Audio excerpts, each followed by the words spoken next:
बच्ची ने पानी तलक का न पिया, उसे पानी भी नसीब न हुआ। या खुदा मेरी बच्ची से एक नहीं है, इंसाफ दिलवा दे, मुझे इंसाफ चाहिए। मेरा बड़ा भैया भी कह रहा था आ रहा हूँ, इधर इंतजार भी नहीं करा उन्होंने, इतने पे तो उन्होंने फांसी दे के मार दिया। नमस्कार, मैं अब्रारुल हक रहमानी। आज हम पहुंचे बत्रा के एसडीएम ऑफिस के सामने। दिल्ली में क्या बेटियां सुरक्षित हैं? अगर इस सवाल का जवाब आप नेताओं के भाषणों में ढूंढ रहे हैं तो यकीन मानिए आपको इसका जवाब कभी नहीं मिलेगा। थोड़ी सी और मेहनत कीजिए और अपने आसपास हो रही दुर्घटनाओं पर नज़र डालिए तो आपको इसका जवाब ज़रूर मिल जाएगा। ये दिल्ली है और दिल्ली में बेटियां सुरक्षित है या नहीं है, इसी का जवाब ढूंढने के लिए आज हम आए हैं। लगातार जिस तरीके से घटनाएं घट रही है, एनसीआरबी का आप डेटा देख सकते हैं, जिस तरीके से महिलाओं पर अत्याचार बढ़ रहा है, दिन ब दिन इजाफा हो रहा है इस तरीके के मामलों में। और फिर आज एक बेटी उस उत्पीड़न का शिकार हुई है और उसने उसकी कीमत अपनी जान दे करके चुकाई है। इसी मामले पर यहाँ पे जो परिजन है, उसके जानने वाले लोग हैं, उनसे जानेंगे कि पूरा आखिर मामला क्या है। कैमरे के सामने उनसे बात करते हैं और जानने की कोशिश करते हैं कि आखिरकार ये मामला उनके साथ क्या हुआ था और किस तरीके से उनको अपनी जान गंवानी पड़ी थी। आपका नाम क्या हुआ? मोहम्मद राशिद नाम है मेरा। क्या हुआ था पूरा मामला? मेरी बहन ने फोन करा था 8:45 बजे करीब, कहा भैया मुझे लेने आ जाओ। बेटी मैं कहने लगा बहन मैं तो काम पे आ गया हूँ, मेरा बड़ा भाई लेने के लिए जा रहा है। तो उन्होंने शाम तक का फिर बात करी मेरी बहन से कि शाम को तक आ जाऊंगा मैं। इतने शाम तक इंतजार नहीं करा, देखा कि वो तो बेचारी इतने में ही मार दिया उसे, टॉर्चर कर करके। अब बताओ इसमें क्या, कि मुझे इंसाफ चाहिए। मेरी बहन तो मेरे भैया को सबका इंतजार करती रही, मेरी बहन से भी बात करती रहेगी। अब मैं कह रहा था मैं आ रहा हूँ, मेरा बड़ा भैया भी कह रहा था आ रहा हूँ, इधर इंतजार भी नहीं करा उन्होंने, इतने पे तो उन्होंने फांसी दे के मार दिया। आपकी क्या लगती है? मेरी बहन थी वो, मेरी बहन थी। मेरी बहन ने जो ना 2 दिन से ना पानी पिया था, ना अनाज का खाना पीना कुछ नहीं खाया था, और वो 15 दिन से लाचार होकर वहाँ पे पड़ी हुई और ससुराल के लिए आने के लिए मिन्नतें कर रही थी वो कि मुझे मेरे ही ससुराल छोड़ जाओ। ना कि वो पीहर में आने को कह रही थी, लाचार वो हो अपनी क्या कहते हैं ससुराल में आने के लिए कह रही थी। मगर फिर भी क्या कहते हैं उन्होंने उसके साथ में इतना जुल्म करा कि आखिर उसे क्या कहते हैं मजबूरन होके अपने आप पर ही सब कुछ सहन कर लिया। उसने सब कुछ अपने ऊपर ही सहन कर लिया। मेरी बच्ची ने रो रो के, मेरी बच्ची ने पानी तलक का न पिया, उसे पानी भी नसीब न हुआ। या खुदा मेरी बच्ची से एक नहीं है, इंसाफ दिलवा दे, मुझे इंसाफ चाहिए। और जो केजरीवाल और जो क्या कहते हैं दिल्ली के अंदर, तो मुझे इंसाफ दिलवाएंगे मेरी बहन के लिए, मुझे इंसाफ चाहिए। इन्होंने जितना भी जुल्म करा है, शायद आज के बाद में किसी भी दी बेटी के ऊपर, मेरी बहन के साथ जो हुआ है, कभी भी किसी बेटी के साथ में ये जुल्म ना हो। इंसाफ चाहिए, मुझे इंसाफ मिलना चाहिए। मैं अपनी बहन के लिए इंसाफ चाहती हूँ। और कोई भी आज के बाद में कोई भी मेरी बहन के क्या, कोई भी धी बेटी के लिए कोई भी मर्द कोई भी टॉर्चर ना करे, इसकी ये समस्या निकल के आनी चाहिए। मीडिया में इस तरीके से फैल जाए ये कि जो आज के टाइम में कोई भी लड़की जो डर के या रह रही है, या क्या कहते हैं किसी से लाचार है, या फिर किसी से परेशान है, तो वो सर उठा के जीना चालू कर दे आज से। मेरी बहन को क्या, सबको आज पूरी दुनिया में हर एक बेटी को, हर एक बहन को इंसाफ मिलना चाहिए। मेरी बहन को इंसाफ मिलेगा तो मैं मानूंगी कि ये इसमें मीडिया वाले क्या सब क्या कहते हैं मेरे लिए सब खड़े हुए हैं, सब खड़े हुए हैं। आपका क्या ताल्लुक था उनसे जिनकी मौत हुई? वो मेरी सगी बहन थी, वो मेरी सगी बहन थी। वो मुझे लेने को आ जाओ, मैंने कि मैं तो इस टाइम काम पे आ गया हूँ, मेरा बड़ा भैया जा रहा है लेने के लिए। बड़े भैया ने फिर बात करी, बहन मैं तो शाम को लेने के लिए आऊँगा। तो शाम से पहले ही 1:30 बजे मेरे फ़ोन आया कि छोटे भाई ने बताया कि उसको मौत।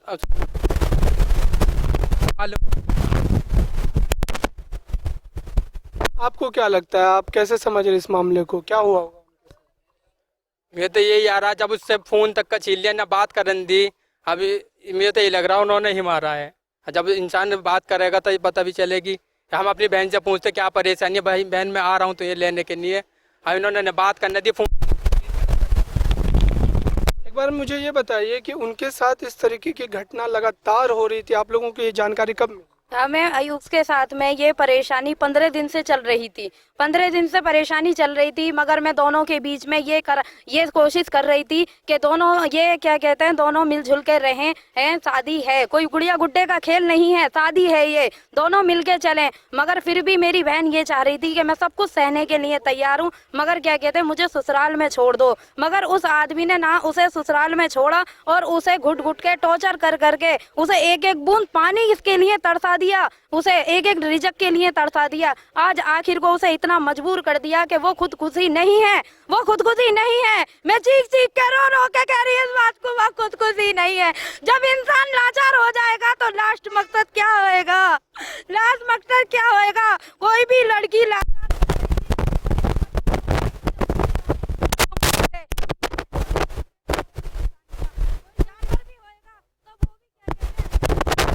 को कबूल कर लेगा जब उसके साथ में इतना सब कुछ हो रहा था। मैं क्या आप कहूँ? लोगों को ये खबर कब मिली? मेरी बहन की बात हुई थी 10 बजे से 10:15 बजे बात हुई ही मेरी बहन की। मैंने उससे कहा था कि तू भैया से बात कर ले। उसने भैया से बात करी और क्या कहते हैं, मैंने कि तू सारी बात बता दे, भैया तुझे लेने के नहीं आएगा। फिर बड़े भैया से भी बात हुई, उनका बेटा मैं शाम को आऊँगा। ऐसा क्या मुद्दा बन गया, ऐसी क्या मजबूरी, क्या टॉर्चर करा मेरी बहन को जो उसने शाम तलक नहीं इंतजार करा। आज से पहले 2-2 दिन तलक उसने खाना नहीं खाया, पीने नहीं खाया। मगर मेरी बहन इतनी कमजोर और इतनी लाचार नहीं थी, पढ़ी लिखी थी, कानून जानती थी, सब कुछ जानती थी, दीन के रास्ते पे, हदीस के मामले में सब चीज से गुजरी हुई थी मेरी बहन। और उसने क्या कहते हैं, ये इतना टॉर्चर करा मैं उसके साथ में कि उसे लाचार अपने ही ऊपर सहन करना पड़ गया उसे। और भी लोग हैं उनके जानने वाले, आसपास के पड़ोस के हैं, उनसे भी हम जानने की कोशिश करते हैं कि आखिरकार ये मामला क्या था और किस तरीके से ये घटना घटी है। क्या नाम है आपका? मेरा नाम राशिद आलम है। और मैं क्या हुआ था उस दिन? बेसिकली हम लोगों के पास तो आज ही सुबह इन्फॉर्मेशन मिली इस बारे में कि गोविंदपुरी का केस है शायद। ये बच्ची जो है पिछले 15-20 दिन से परेशान थी और इसकी फैमिली की ससुराल वालों की तरफ से लगातार टॉर्चर करा जा रहा था। बच्ची को खाने की भी दिक्कत थी, बाकी सारी परेशानियां थी, लेकिन ये अपने परिवार से सारी चीज़ शेयर कर रही थी धीरे धीरे। लेकिन ऐसा नहीं मालूम था कि उसके साथ इतना बड़ा कुछ हो जाएगा। कल का जैसे कि परिवार के लोगों से बातचीत हुई, उससे पता ये चला कि कल 12 बजे तक इस लड़की के हस्बैंड ने लड़की के परिवार से ही बात करी और तब तक भी इस बारे में कोई भी इन्फॉर्मेशन नहीं दी कि लड़की की कोई तबीयत खराब है या लड़की किसी तरह के डिप्रेशन में है उनकी तरफ से। जब उनसे बात होती थी इस बारे में कि भाई आप बताओ क्या बात है, क्यों ऐसा सब कुछ है, तो वो कहते थे नहीं सब कुछ नॉर्मल है, कुछ ऐसी दिक्कत नहीं है। लड़की के भाइयों से, इनके पापा से बात हुई, उन्होंने बोला कि भाई हम लोग आ जाएं बात करने वहाँ पर। तो लड़के की तरफ से यार नहीं, हमारे यहाँ कोई भी इस तरह का कोई इशू नहीं है और कोई ज़रूरत नहीं है आप लोगों को आने की। फिर उसके ठीक 1 से 1.5 घंटे बाद इन लोगों को इन्फॉर्म करा गया कि लड़की जो है इसने आत्महत्या कर ली है और इसे हम हॉस्पिटल ले आ चुके हैं। मेरा सवाल बस यही बनता है दिल्ली पुलिस से भी और आप लोगों के माध्यम से, आपका चैनल बहुत मशहूर चैनल, उसके माध्यम से मेरा यही कहना है कि अगर ऐसा कुछ केस हुआ, अगर उस लड़की ने आत्महत्या करी या कुछ भी करा, तो एटलीस्ट जब उसकी बॉडी को उठाया गया तो उस वक्त पुलिस का वहाँ मौके पर होना ज़रूरी था। कौन लोग उसे हॉस्पिटल ले गए इसका कुछ नहीं मालूम। जो वहाँ पर लोग मौजूद थे, क्योंकि जिस घर में वो रहती थी वो एक रेंटेड होम था। उसके मकान मालिक ने, घर कहाँ था उनका? इनका घर गोविंदपुरी के अंदर, तो गोविंदपुरी के थाना एरिया पड़ता है, उसके अंदर है। तो पता ये चला कि वो कौन लोग वहाँ लेके गए कुछ नहीं मालूम। जबकि लड़की के परिजनों के द्वारा पता चला है कि उस लड़की ने सुबह 9 बजे करीब अपने जिसका वो घर है उनसे बातचीत करी कि भाई मुझे अपने घर भेज दो, मुझे अपने घर जाना। तो वहाँ से भी कोई सहयोग नहीं मिला। कुल मिलाकर टोटल ये पता चल रहा है कि दिल्ली के अंदर महिलाओं पे जो जुल्म लगातार बढ़ रहे हैं उसकी जो तादाद है वो लगातार बढ़ती जा रही है और हम लोग इस पर कोशिश करनी चाहिए कि इसे रोका जाए, वरना ऐसी जैसी यास्मीन नाम था इस बच्चे का, ऐसी ना जाने कितनी बच्चियां रोजाना शिकार हो रही हैं। और पुलिस के ऊपर हम सिर्फ आग्रह करना चाहेंगे पूरी तरह से कि इस खास तौर से इस मुद्दे को और ऐसे तमाम मुद्दों के ऊपर पूरी तरह से सहयोग करे और इस बच्ची को इंसाफ दिलाए। बहुत बुरा हाल है इन लोगों का और ये लोग बहुत ज़्यादा परेशान हैं, बेहद गरीब लोग हैं। इसलिए एक सवाल मेरा आपसे ये है कि आप आरोपी किसको मान रहे हैं? आरोप किस पर है आपका? देखिए, आरोप तो सीधा सीधा मैं कहूँगा कि सबसे ज़्यादा इस वाले केस के अंदर कहूँ तो पूरी तरह से इनका परिवार जो है लड़की का पूरी तरह से इन्वॉल्व है। क्योंकि जब लड़की मेंटली परेशान थी, लड़के का पूरी तरह से वो परेशान थी और आपको सारी चीज़ बता रही थी, तो आप लोगों को देखना चाहिए था क्या होना था। उसके अलावा मेरा आरोप रहेगा हमारे समाज के ऊपर भी, क्योंकि उसके अंदर वो जो मकान मालिक है वो भी इन्वॉल्व है। कहीं ना कहीं उसने अपने मकान मालिक से ही बोला कि मेरे साथ ये परेशानी है, मुझे घर जाना। ये हम सबका ही एक तरह से परेशानी है, हम सभी लोग समाज के अंदर रह रहे हैं, हमें देखना चाहिए। मकान मालिक से आप लोगों की इस मसले में कभी बातचीत हुई? मकान मालिक से हमारी कोई बातचीत नहीं हुई। उस लड़की ने अपने मकान मालिक से बोला था कि मुझे घर जाना है अपने, तो उस मकान मालिक ने ज़बरदस्ती उसे घर में भेज दिया कि तेरा हस्बैंड आएगा वो तुझे भेजेगा, और इसकी जानकारी उस लड़की ने अपने परिवार वालों को दी। तो वहाँ से पता चला। और देखिए ना, अगर कोई इंसान अपनी जान के ऊपर या फिर उसके ऊपर ऐसा कर रहा है तो ऐसा तो नहीं है कि सडन कोई ऐसी चीज़ होती है। एक बार मकान मालिक और जो आरोपी आप बता रहे हैं, जिनके बारे में आप आरोप लगा रहे हैं जिन पर, उनका नाम बताइए और कहाँ पे उनका रिहाइश है।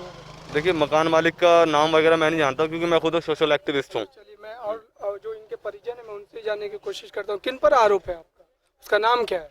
आरोप क्या कहते हैं वहाँ पे, उसका तो मुझे पता नहीं है। बाकी में बिलाल है, आपकी बहन की शादी जिससे हुई थी, बिलाल नाम है उसका, बिलाल है। उसने जानबूझ के उसे टॉर्चर करा है और 15 दिन से उसे टॉर्चर कर रहा था वो, और आखिर को उसे क्या कहते हैं ये काम करने पे उसने मजबूर कर दिया। वरना मेरी बच्ची ऐसी थी कि भूखी रह लेती थी 4 दिन 5 दिन, मगर किसी से आज तलक उसने उफ तलक की न करी, और वो आज भी सह लेती। मगर उसकी जन क्या मजबूरी बनाई, क्या उस पर दबाव डाला जो उसको ये काम करने पे उसने मजबूर कर दिया। और मजबूर करने के बाद में भी ये लगा लो मुझसे बात करता रहा वो फोन पे 12:30 बजे तक, और वो घर पे मरी हुई पड़ी रही। और उसकी इतनी हिम्मत देखो कि उसे मरी हुई को वहां से निकाल के और क्या कहते हैं अपने पड़ोसियों के साथ में लेके, ना हमें कोई ना हमें कोई वो दी कि क्या कहते हैं हमारे तुम्हारी बच्ची के साथ में क्या हुआ है, ये मर गई है या क्या करा है, और सीधा अस्पताल लेके पहुंच गया। जबकि हमारी बच्ची का हक था, उसे पहले वो हमें बताता। उसने मार भी दिया, उसे टॉर्चर भी कर दिया, सारा कुछ करने के बाद में भी, और वो उसे बच्ची को वहां लेके चला गया और बिना उसके ना किसी पुलिस वाले को इन्फॉर्म करा, ना किसी को कुछ करा, और खुद सीधा जाके और वहाँ पे लेके चला गया अस्पताल में। अभी बॉडी कहाँ है, उस बारे में आप लोगों को जान पता है? बॉडी क्या कहते हैं उसकी अभी तक भी उस पर कोई भी कार्रवाई नहीं हो रही है। यहाँ से भी कहीं से भी उसकी कोई भी वो नहीं मिल रही है हमें, और कोई हमें इंसाफ नहीं दिखाई दे रहा है। हमें इंसाफ चाहिए, और हमारी बहन की बॉडी अभी भी वहीं पे ही पड़ी हुई है। हमें ये भी पता नहीं है, कल से बॉडी पड़ी हुई है, वो 2:30 बजे से बॉडी पड़ी हुई है वहाँ पे, और हमें ये भी पता नहीं है कि हमारी बच्ची के साथ में अभी पोस्टमार्टम हुआ है या नहीं हुआ है। और वो लाचार वहीं पर अभी पड़ी है, और कोई भी हमारे साथ में खड़ा होकर, कोई भी पुलिस वाला या कोई भी हमारे साथ में हमें साथ में लगने के लिए या कोई भी हमें इंसाफ दिलवाने के लिए तैयार नहीं है। हमें इंसाफ चाहिए। हमें इस बात का भरोसा है कि आप लोग, आप जनता हमें इंसाफ दिलाओगे, और मेरी बहन को क्या कहते हैं, मेरी बहन को उसकी रूह को सवाब जब ही पहुंचेगा जब मेरी बहन को और आप जनता लोग सब उसे इंसाफ दिलाओगे। आज मुझे तुम्हारी जरूरत है और मेरी बहन को जरूरत है। अब खुदा का वास्ता है, आपके दिल में और जो जरा सा भी रहम है तो मेरी बहन को इंसाफ दिलवाओगे। और केजरीवाल से मेरी गुजारिश है, हाथ जोड़ के गुजारिश है इस बात की कि मेरी बहन के लिए इंसाफ कराएं और इंसाफ दिलाएं मेरी बहन को। बस मैं यही तक के भाई हैं मेरे साथ। क्या नाम हुआ आपका? मोहम्मद राशिद। अच्छा, मुझे ये बताइए आप कि इस तरीके का जो विवाद था वो क्या शुरुआती दिनों से था, शादी के बाद से? शादी के बाद से तो ठीक ठाक रह रही थी। फिलहाल मैं दिल्ली रहता था, दिल्ली से ही आया था अपनी बहन की शादी में। एक दिन के लिए फिर आगे चला गया था। हमारे ताऊ हैं और हमारे पापा हैं, उन्होंने रिश्ता कराया था। ताऊ के लड़कों ने बता रहे थे कि ठीक ठाक है। फिलहाल अभी मैंने अपना मकान लिया था गांव में, तो उन्होंने सब बहनों की फुप्पो की दावत करी थी। तो मेरी बहन के साथ, जो मेरी बहन की मुत्ती हो गई है, उनके साथ नहीं आए थे वो। मैंने बुलाया था आ जाओ, तो अकेले आए थे। तो अकेले ही कह रहे थे मेरी बहन से कि तुम ही छोड़ के आओगे, मैं अपनी बहन को छोड़ के आओगे दिल्ली। मैंने कि नहीं, तुम जैसे लेकर आए हो तुम ही छोड़ के आओगे। शादी में आए थे वो, ताऊ के लड़के की भतीजों की, मेरी भतीजों की शादी थी, उसमें आए थे 30 तारीख को। 31 को मैंने अपने घर में फंक्शन रखा था। तो मैंने कि बिलाल भाई ऐसा है, तुम ही अब मेरी बहन को लेकर आए हो शादी में, जहाँ लेके आए वहीं से विदा होकर जानी चाहिए। तो उन्होंने भी मेरा कहना माना, लेके चल गए। उस दिन से 30 तारीख से परेशान है मेरी बहन। अच्छा, इस मामले में अभी तक क्या कार्रवाई हुई? प्रशासन की ओर से किसी तरह का आपको आश्वासन दिया गया? अभी तक कोई कार्रवाई की हमें पता नहीं चली। हम सुबह 9 बजे आ गए थे, 9 बजे से यूँ ही भटक रहे हैं, अभी तक कुछ जवाब नहीं मिल पाया। यहाँ SDM बत्रा ऑफिस जो है, यहाँ पर आप लोग किस मसले में आए हैं? क्या आप यहाँ पर बातचीत हो रही है? क्या किस वजह? मेरे पापा को अम्मी को बुलाया, अंदर बातें चल रही है, अभी डिस्कस हुआ नहीं है, क्या बात हुई है अभी हमें कुछ मालूम नहीं है। क्या वो अंदर कब? 2 घंटे हो गए हैं। हाँ, 2-2.5 घंटे हो चुके हैं। चलिए, तो लगातार 2 घंटों से जो परिजन है, उनके माँ बाप है, वो अंदर मौजूद है। SDM के साथ उनकी बातचीत हो रही है। अब उसका रिजल्ट क्या आता है वो देखने के बाद, वो आने के बाद ही पता चलेगा। और भी जो सामाजिक लोग हैं वो भी ये साथ में खड़े हैं उनके इस मसले पर, तो ये बड़ी बात है, समाज को खड़ा होना चाहिए खास करके ऐसे मुद्दों पर। जब किसी महिला के साथ इस तरह की दुर्घटना होती है तो समाज के तमाम लोगों को आगे बढ़कर आना चाहिए। क्या नाम हो आपका? मैं मोहम्मद मुर्तज़ा गोविंदपुरी से हूँ।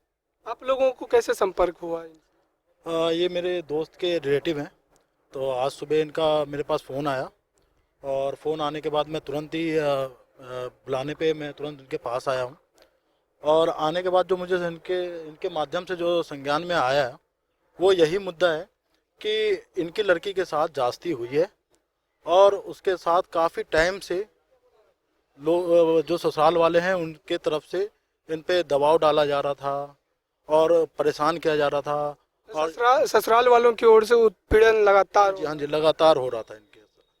तो उसी मसले पे मैं आया हूँ और मालूम हुआ मुझे, जैसा इनके माध्यम से मालूम हुआ कि आज हमारे जो एसडीएम साहब हैं उन्होंने बुलाया हुआ है, जबकि देखा जाए तो इनके तरफ से अभी कोई भी शिकायत नहीं की गई है, ना तो अभी थाने में कोई शिकायत इन्होंने की है, क्योंकि ये खुद बाहर से आए हैं। इनको यहाँ के ये कहाँ से आए हैं? ये बुलंदशहर से आ रहे हैं अभी।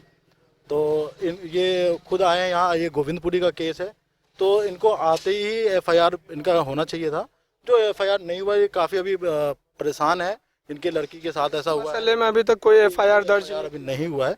लेकिन मुझे खुद समझ में नहीं आ रहा, जब इनके तरफ से कोई शिकायत नहीं हुई तो एसडीएम साहब ने किस बिना पे इनको बुलाकर और अंदर जो भी इनका बयान है वो दर्ज कर रहे हैं। आवेदन किसी तरीके का दिया गया? नहीं, इनके तरफ से कोई नहीं है। हाँ, मुझे जहाँ तक संज्ञान में आया है कि लड़के वालों का अच्छा साठगांठ है पुलिस से भी, और मतलब जो अपने बड़े अधिकारी हैं उनसे भी है।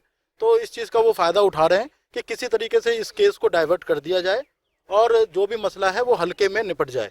प्रशासन की जो मिली भगत है उस पर भी आपको शक? बिल्कुल बिल्कुल, अगर नहीं होता तो एसडीएम साहब पहले एफआईआर लॉन्च करवाते और उसके बाद जो मसले में होता वो जांच का विषय था, वो जांच होना चाहिए था।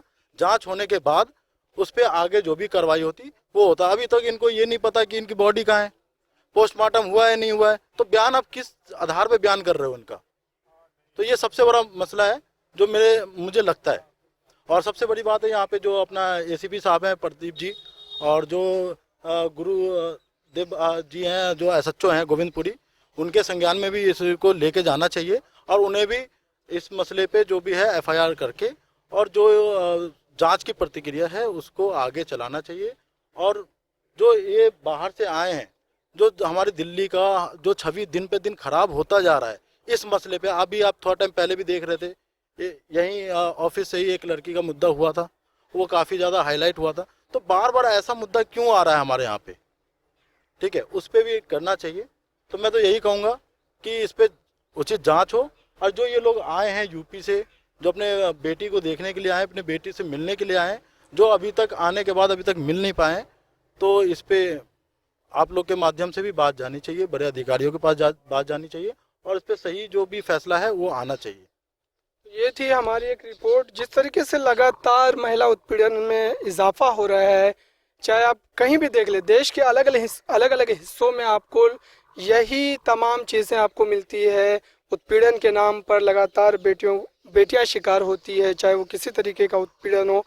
और ये देश की राजधानी, और राजधानी का जब ये हाल होगा तो आप समझ सकते हैं कि देश के तमाम अलग अलग हिस्सों में किस तरीके के हालात पैदा होते होंगे। तो ये परिवार जो इंसाफ की मांग कर रहा है, और ये परिवार के जो मृतक है उनके जो माता पिता है वो अंदर मौजूद है, एसडीएम से बात हो रही उनकी। लेकिन एसडीएम से बात होने के बाद क्या इनको पूरी तरीके से इंसाफ मिल पाएगा, वो देखने वाली बात होगी। फिलहाल के लिए इतना ही। कैमरामैन हाफिज़ के साथ मैं अब्रारुल हक Rahmani, SDM office Batra, NCR समाचार।